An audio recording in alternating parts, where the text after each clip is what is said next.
Amen. Gloire à Dieu. Je suis de la joie ce soir. Parce que je vais rencontrer un très grand témoignage. Et un témoignage, c'est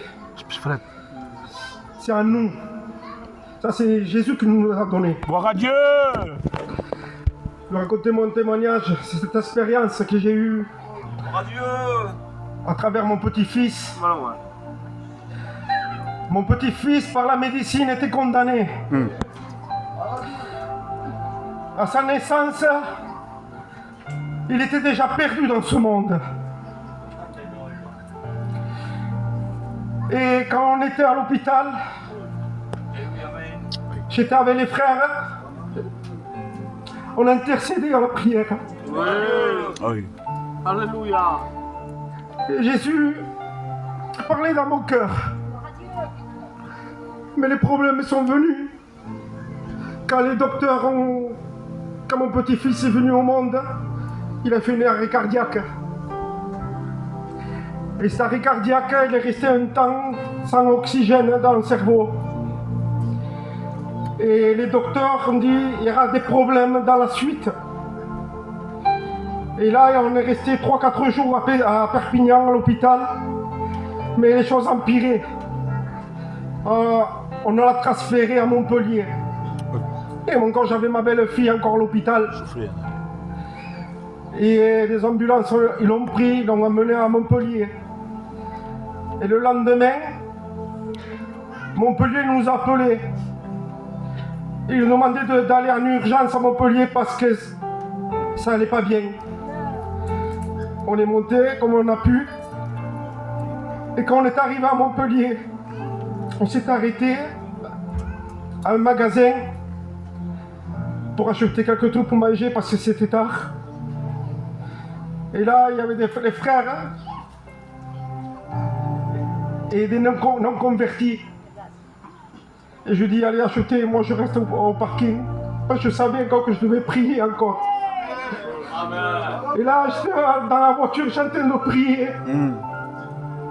Et Jésus me parlait dans mon cœur, il me disait, tu risques rien. Alléluia. Je suis avec toi.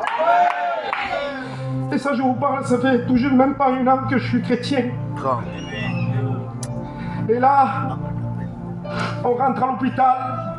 C'était déjà fermé, c'était presque 10h du soir. Il y a une infirmière qui est venue nous trouver. Mais cet infirmier, c'est Jésus qui nous l'a envoyé. Je me dis, on n'a rien compris.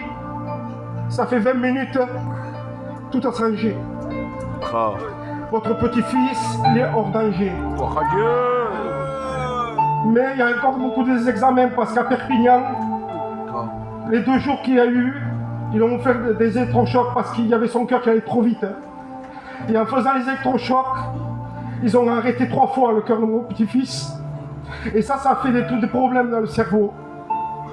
Maintenant, je vais vous demander à la permission de Paul. La belle fille qui m'amène. Allez, gloire à Dieu.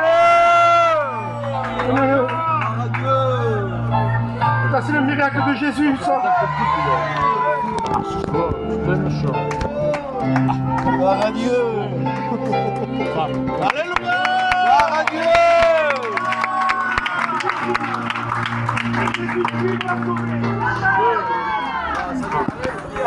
Gloire à Dieu. Amen. On dit maintenant, chrétien, jeune étudiant, n'importe qui, les choses bonnes de Jésus qu'il nous donne, des fois on oublie très vite. Par contre, quand c'est quelque chose que quelqu'un nous fait du mal, on le tient longtemps dans leur cœur. On garde la méchanceté, on garde. Mais à travers j'ai eu tous mes frères, toutes les églises qui ont prié pour mon petit-fils. Ça, c'est l'union des frères. Et c'est pour ça qu'il faut avancer entre nous comme ça. Tant qu'il n'y aura pas cette union des frères et des sœurs en Christ. C'est ça l'église de Dieu. Et c'est ça qu'il veut Jésus. Alors, ce qu'il a fait pour moi, il peut le faire pour vous. Que Dieu soit béni. Voyez-vous le fruit. Quand nous sommes naturels, les frères. Le naturel, Dieu se plaît à descendre. C'est quand c'est pas naturel que Dieu ne descend pas.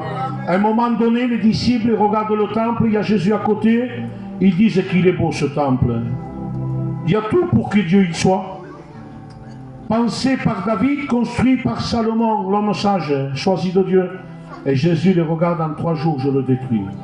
En 3 jours, je le relève. L'importance, ce n'est pas l'étiquette, hein. C'est qu'il faut être naturel. Je vais appeler parce qu'il y a un fruit derrière ça. Il y a ces filles qui se baptisent. Je vais appeler son beau-fils, c'est qui? Sa fille. Ça, c'est le fruit de la prière. C'est le fruit de la prière. C'est Dieu qui descend. Et j'aime le naturel, moi, les frères. J'aime qu'ils disent, Paul est simple, mais je suis naturel avec Dieu. Que Dieu soit béni. Je veux demander qu'ils chantent un chœur. Un chœur d'adoration, ce qu'ils veulent. Hein? Et je vais appeler Ismaël, parce que c'est lui qui s'occupe de la réunion de jeunesse. Il faut être deux pour servir Dieu.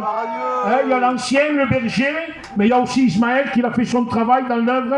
Hein? Il va venir. Hein? Et il y a des frères qui se baptisent dimanche. Hein? On sait où, frères, on sait où. On sait où. C'est quand ceux qui se baptisent? Ils sont là, j'espère. Hein? Ah bien.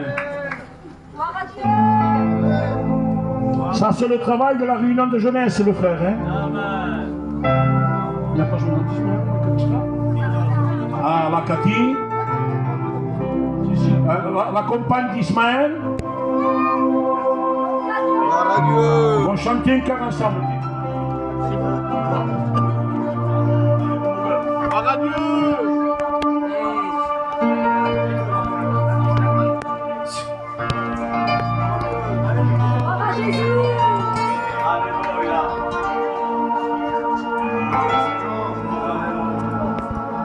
Il est le seul à comprendre vraiment ce que je ressens, mes pensées les plus secrètes. Il les sait, il les connaît. Quand je suis découragé, il vient me relever. Et dans l'intimité, il m'entoure de sa présence. Je veux l'adorer, en esprit, en vérité, et sans cesse confesser qu'il est la vérité. Je veux marcher dans l'amour, je veux prier chaque jour, mon temps lui consacrer et le faire passer le premier. Je veux marcher dans l'amour, je veux prier chaque jour.